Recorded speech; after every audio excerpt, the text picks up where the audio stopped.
Hello students, আশা করি তোমরা ভালো আছো। আমিও ভালো আছি। আমি তোমাদের ডালিয়া ম্যাম চলে এলাম তোমাদের সেকেন্ড সেমিস্টার মেজর বেঙ্গলি আরো একটি নতুন টপিক নিয়ে তোমাদের সামনে। তবে আজকে আমার আলোচনা করার আগে আমি একটি ইনফরমেশন দিয়ে রাখতে চাই তোমাদের। তা হলো আমাদের জ্ঞানজ্যোতি কোচিং সেন্টারে মেজর বেঙ্গলি অনলাইন ক্লাস কিন্তু শুরু হয়ে গেছে। যারা আমার সঙ্গে যুক্ত হতে চাইছো অনলাইন ক্লাসে, যারা নোটস পেতে চাইছো, তারা অবশ্যই আমাদের সঙ্গে যোগাযোগ করো।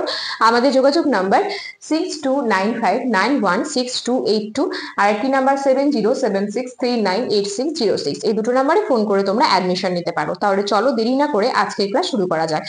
আমি আমার আলোচ্য বিষয় হচ্ছে তারাশঙ্কর বন্দ্যোপাধ্যায় উপন্যাস। এখান থেকে আমি অলরেডি একটা ভিডিও তোমাদের দিয়ে দিয়েছি, যেখানে তারাশঙ্কর বন্দ্যোপাধ্যায়ের ব্যক্তি জীবন এবং তার কিছু সাহিত্য কথা রয়েছে।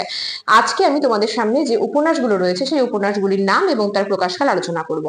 তাহলে চলো উপন্যাসগুলো কি কি জেনে নিই।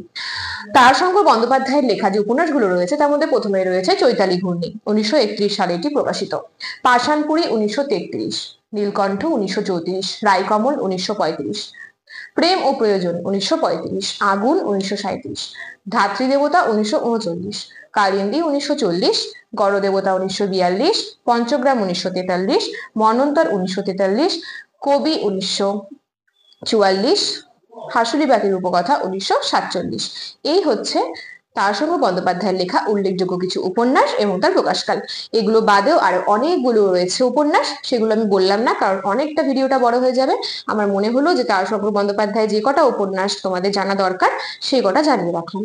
এবার দেখো, আমি তোমাদের তারাশঙ্কর বন্দ্যোপাধ্যায়ের লেখা কিছু উপন্যাসের পূর্ব নাম সম্পর্কে আলোচনা করব। তবে এই আলোচনার আগে তোমাদের একটি কথা বলতে চাই। তোমাদের যদি আমার ক্লাস ভালো লেগে থাকে তাহলে অবশ্যই লাইক, কমেন্ট, শেয়ার করে আমার পাশে থেকো। যারা আমার আগের ভিডিওগুলো দেখোনি, তোমাদের সিলেবাসের প্রত্যেকটা টপিক সুন্দর করে বিস্তারিত আলোচনা করা হয়েছে, অবশ্যই দেখবে। কেমন লাগলো আমাকে কমেন্ট বক্সে জানাবে। আর যারা এখনো আমাদের চ্যানেলটি সাবস্ক্রাইব করোনি, অবশ্যই চ্যানেলটা সাবস্ক্রাইব করে রাখো। কারণ চ্যানেল সাবস্ক্রাইব করে রাখলে তবেই তো নোটিফিকেশন অল করে রাখলে তবেই কিন্তু আমাদের সমস্ত ভিডিওর আপডেট সবার আগে তোমাদের কাছে যাবে। তাহলে চলো আজকে জেনে নিই যে উপন্যাসের কিছু পূর্ব নাম, মানে তারাশঙ্কর বন্দ্যোপাধ্যায়ের কিছু উপন্যাস ছিল সেগুলোর পূর্ব নাম কি কি। চৈতালি ঘূর্ণি, এই উপন্যাসটির পূর্ব নাম ছিল শ্মশানের পথে। আগুন, এই উপন্যাসটির পূর্ব নাম ছিল কালপুরুষ। গণদেবতা, এই উপন্যাসটির পূর্ব নাম ছিল চণ্ডীমণ্ডপ। ধাত্রীদেবতা, এই উপন্যাসটির পূর্ব নাম ছিল জমিদারের মেয়ে। আরোগ্য নিকেতন, এই উপন্যাসটির পূর্ব নাম ছিল সঞ্জীবন ফার্মেসি। তাহলে দেখো, আমি এগুলো সাল লিখলাম না কারণ আমি সালগুলো, প্রকাশকালগুলো এখানে লিখে দিয়েছি, তোমরা দেখে নিতে পারো। এবার বলি যে তারাশঙ্কর বন্দ্যোপাধ্যায়ের কোন উপন্যাসগুলোকে ত্রয়ী উপন্যাস বলা হয়। ত্রয়ী উপন্যাসের মধ্যে রয়েছে তিনটি উপন্যাস, ধাত্রীদেবতা, গণদেবতা, পঞ্চগ্রাম। এই তিনটি হচ্ছে তারাশঙ্কর বন্দ্যোপাধ্যায়ের ত্রয়ী উপন্যাস। মহাকাব্যিক উপন্যাস, মহাকাব্যিক উপন্যাস কোনগুলোকে বলছি।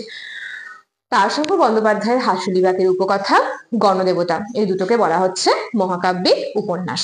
তাহলে দেখো, আজ আমি তোমাদের সামনে আলোচনা করলাম সেকেন্ড সেমিস্টার মেজর বেঙ্গলির দ্বিতীয়ার্ধ 20 শতক থেকে তারাশঙ্কর বন্দ্যোপাধ্যায়ের উপন্যাস সম্পর্কে।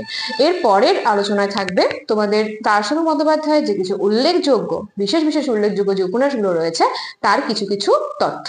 তাহলে চলো আজকের ক্লাস এত পর্যন্তই। দেখা হচ্ছে নেক্সট ক্লাসে আরো একটি নতুন ভিডিও নিয়ে।